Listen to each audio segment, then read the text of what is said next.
আসসালামু আলাইকুম বন্ধুরা, এইমাত্র আপনারা যেই সুন্দর সুন্দর ঈদের কাপড় জামার কিছু ঝলক দেখছেন, সেগুলো ছিল আজকের ভিডিওর ছোট্ট একটা অংশ। পুরো ভিডিও কিন্তু তার থেকে অনেক বেশি মজার এবং ইন্টারেস্টিং। আজকের ভিডিওটা শুরু হচ্ছে এক সুন্দর ট্রেন জার্নি দিয়ে। আজ আমরা ট্রেনে করে দুর্গাপুর থেকে আসানসোল যাচ্ছি ঈদের কাপড় জামা শপিং করতে। ট্রেনে করে দুর্গাপুর থেকে আসানসোল যাওয়ার জন্য আমরা পৌঁছে গেছি স্টেশনে। এখন শুরু হলো ট্রেন আসার অপেক্ষায়। প্ল্যাটফর্মে একটু ঘোরাঘুরি করছি, চারিপাশে মানুষের ব্যস্ততা। কেউ কোথাও যাচ্ছে, কেউ আবার কারো অপেক্ষায় দাঁড়িয়ে আছে। এর মাঝেই একের পর এক দূরপাল্লায় ট্রেন স্টেশনে ঢুকছে আর দ্রুত চলে যাচ্ছে। ট্রেনের হুইসেল, লাইনের শব্দ আর মানুষের ভিড় সব মিলিয়ে স্টেশনের পরিবেশটা যেন এক অন্যরকম অনুভূতি তৈরি করেছে। আমরা অপেক্ষা করছি আমাদের ট্রেনের জন্য, আর সেই অপেক্ষায় ছোট্ট ছোট্ট মুহূর্তগুলো ক্যামেরায় বন্দি করে রেখেছি এই ব্লগে। আর কিছুক্ষণ পর আমাদের ট্রেন আসবে, তারপরেই শুরু হবে আজকের সুন্দর ট্রেন জার্নি দুর্গাপুর থেকে আসানসোল ঈদের শপিংয়ের উদ্দেশ্যে। কিছুক্ষণ অপেক্ষার পর অবশেষে আমাদের ট্রেন প্ল্যাটফর্মে এসে পৌঁছালো। আমরা উঠে বসলাম ট্রেনে। শুরু হলো দুর্গাপুর থেকে আসানসোল যাওয়ার যাত্রা। ট্রেন চলতে শুরু করতেই জানালা দিয়ে সুন্দর সুন্দর দৃশ্য দেখতে দেখতে সময়টা খুব ভালো কাটছিল। এর মাঝেই ট্রেনে বসে খেয়ে নিলাম মজাদার ঝালমুড়ি। ভ্রমণের মজাটা যেন আরও বেড়ে গেল। কিছুক্ষণের মধ্যেই আমরা পৌঁছে গেলাম আসানসোল স্টেশন। তারপরে সোজা চলে গেলাম আসানসোলের ব্যস্ত বাজারে ঈদের কাপড় জামা শপিং করতে। আসানসোলের বাজারে ঢুকতেই চোখে পড়ল বিভিন্ন রকম সুন্দর সুন্দর চুড়িদার পিসের কালেকশন।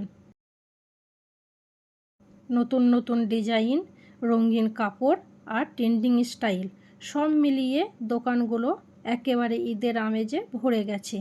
মেয়েদের জন্য নানা ধরনের চুড়িদারের পিস দেখা গেল। কারো পছন্দ হবে হালকা কাজ আর কারো ডিজাইন, আবার কারো পছন্দ হবে একটু ভারী। এমব্রয়ডারির কাজ, এত সুন্দর কালেকশন যে কোনটা ছেড়ে কোনটা দেখব বুঝতেই একটু সময় লেগে যাচ্ছিল। শুধু চুড়িদার পিস নয়, বাজারে ঘুরে ঘুরে দেখলাম বিভিন্ন ধরনের জামা আর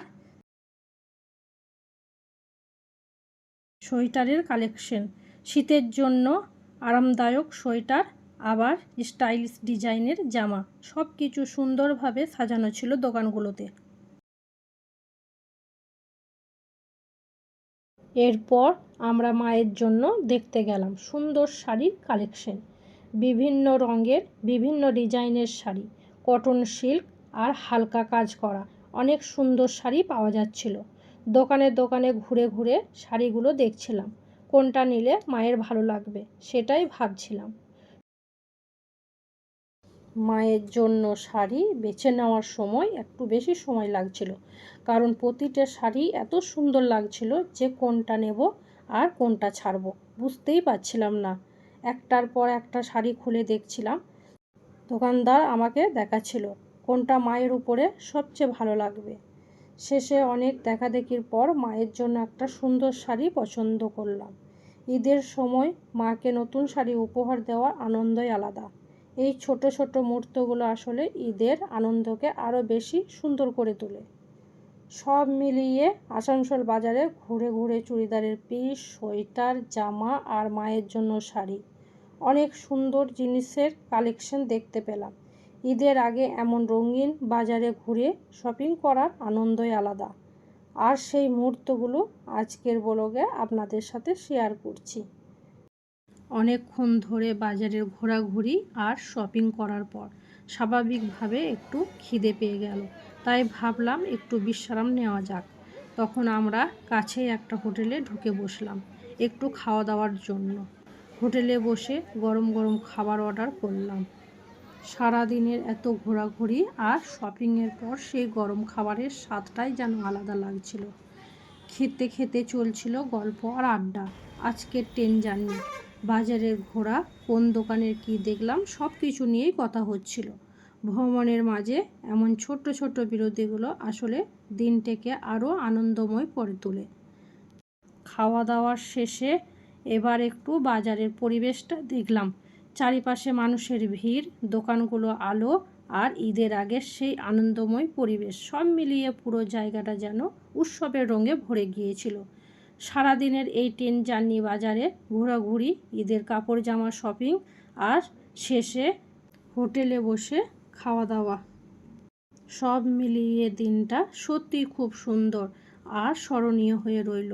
এমন ছোট ছোট মুহূর্তগুলো ভ্রমণের আসল আনন্দ তৈরি করে, আর সেই আনন্দটাই আমরা এই ভিডিওর মাধ্যমে আপনাদের সাথে ভাগ করে নেওয়ার চেষ্টা করছি। আশা করি আপনারাও ভিডিওটা দেখতে এত পুরো যাত্রার আনন্দ একটু হলেও অনুভব করতে পারবেন। যদি ভিডিও ভালো লাগে তাহলে অবশ্যই একটা লাইক দেবেন আর কমেন্ট করে জানাবেন আপনাদের কেমন লাগলো। আমাদের আজকের এই ঈদের শপিং ব্লগ এখানেই শেষ করছি। আবারও নতুন ভিডিও নিয়ে দেখা হবে। ততদিন পর্যন্ত সবাই ভালো থাকুন, সুস্থ থাকুন। আল্লাহ হাফেজ।